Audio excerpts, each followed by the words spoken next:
कठिन छठ के परब हो असमानम नहीं हमहु करब हो।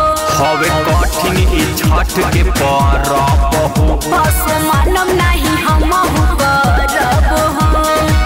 बारू नया नहर अबही तू कनिया, बारू नया नहर अबही तू कनिया, कनिया कनिया बलमु हो बलमु हो करब छठ के पूजनिया, बलमु हो करब छठ के पूजनिया, बलमु हो करब छठ के पूजनिया।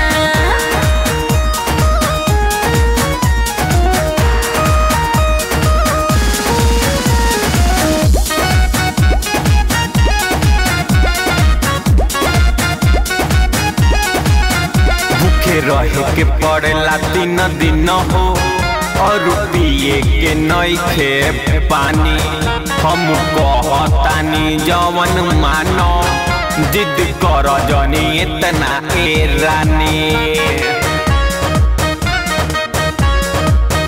हम सब कुछ ले हम सह छठी मैया से लागल बने हो।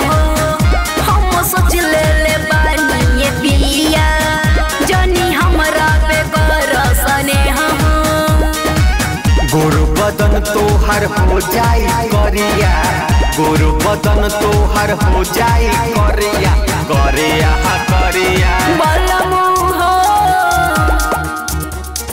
बलमु हो करब छठ के पूजनिया, बलमु हो करब छठ के पूजनिया, बलमु हो करब छठ के पूजनिया।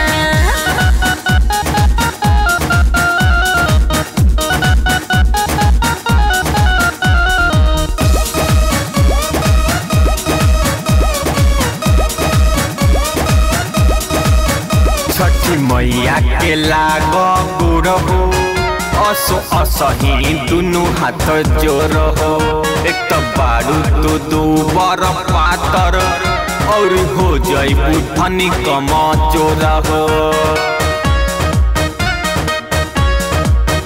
विवेक बैरागी पिया विपिन हो ससी भुखले हैं सुन दिन दिन हो।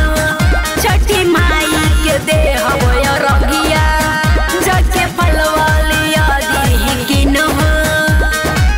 भोरही नहाए पड़ी कमर भर पनिया, भोरही नहाए पड़ी कमर भर पनिया, पनिया पनिया